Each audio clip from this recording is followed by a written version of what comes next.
ஏங்க நாளைல இருந்து நான் வேலைக்கு போலான்னு இருக்கிறேன். என்னம்மா திடீர்னு வேலையெல்லாம் போறேன்னு சொல்றேன்?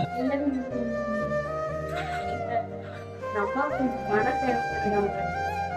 இப்ப நம்ம கிட்ட எங்கம்மா பணம் இருக்குது? நாளைக்கு என் பேர்ல ஒரு பாட்டில் வரும், வாங்கி வச்சிரு. சரிங்க, எங்க அம்மாவுக்கு பணம். அடுத்த வாரம் பாத்துக்கலாமா அவங்க அம்மாவுக்கு? சரிங்க. ஜெயா, சொல்லுங்க. பஸ்ல இருந்து எதுவும் காசு வச்சியா? ஆமாங்க, கொஞ்சம் மளிகை சாமான் வாங்க சூப்பர் மார்க்கெட் போயிருக்கேன். இனிமே நீ கேட்காம என் பஸ்ல காசு இருக்காது, சரியா? எனக்கு ஒரு 1000 மட்டும் அனுப்புறீங்களா? எதுக்குமா 1000 ரூபா? இல்லங்க, உங்களுக்கு ஒரு டிஷர்ட் ஆர்டர் பண்ணிருந்தேன், அது வந்துருச்சு. என் காசுல எனக்கே டிஷர்ட் வாங்குறியம்மா, அது எனக்கே வாங்க தெரியாதா? இல்லங்க, நீங்க கேக்குறப்பெல்லாம் எனக்கு பணம் தரீங்க. ஆனா அந்த பணத்தை வாங்கி நான் செலவு பண்ணும்போது அதை ஏன் பணமோ அது நம்ம பணமோ எனக்கு தோணலைங்க. என்னம்மா அப்படிலாம் பேசுங்க?